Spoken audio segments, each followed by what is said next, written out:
唉，我真係讚錯咗鮑威爾。美股前晚升完，尋晚又跌啦。市場而家關注緊啲咩？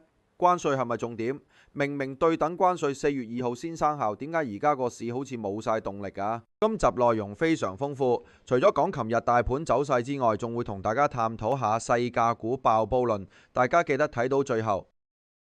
大家好，我係 PS 皮亞斯，歡迎大家收睇3月21號嘅美股3分鐘。中意呢個內容記得俾 like 同 subscribe 啊！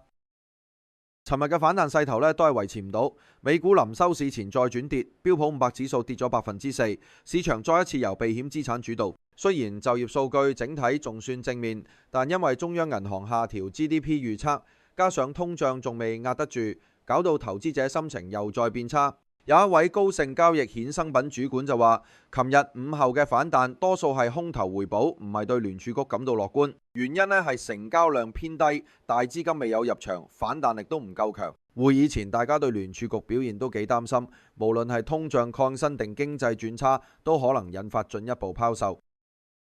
咁市場上面開始有人擔心細價股會爆煲啦。喺細價股方面羅素2000指數跌咗7%，反映市場對經濟前景嘅擔憂越嚟越大。大家焦點再轉翻去細價股問題啦，尤其係當利率上升，聯儲局轉向，再加埋關稅壓力下，細價公司可以靠咩翻身呢？依家如果唔係靠聯儲局放水，又唔係靠製造業復甦，細價股真係幾難搞。一個好關鍵嘅因素就係細價股同高收益債券嘅息差有反向關係。如果息差擴闊，通常細價股表現會差。最近息差開始上升，可能會進一步影響細價公司融資能力。仲有部分投資者開始將資金轉去歐洲，認為美國嘅增長機會收窄。俾3份嘅關鍵數據，大家參考一下美國經濟狀況。為咗更加清楚判斷，我哋嘅3份數據從唔同角度睇下美國經濟係咪真係有風險。第一份，每週新申領失業救濟人數今個禮拜報22.3萬，低過預期嘅22.4萬，4星期平均升到22.7萬，但水平仍然低，趨勢穩定。持續申領失業救人數仲跌咗189.2萬，顯示勞動市場仍然有韌性。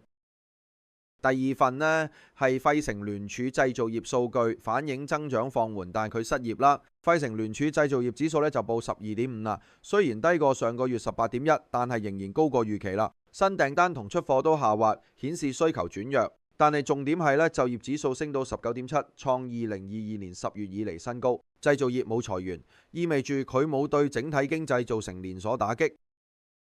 第三份成屋銷售意外反彈，樓市顯示信心。2月成屋銷售增長咗4.2%，報年化426萬套，遠超預期。原因之一係房貸利率由7厘跌到6.9嘅，雖然跌幅唔大，但對市場已經有刺激作用。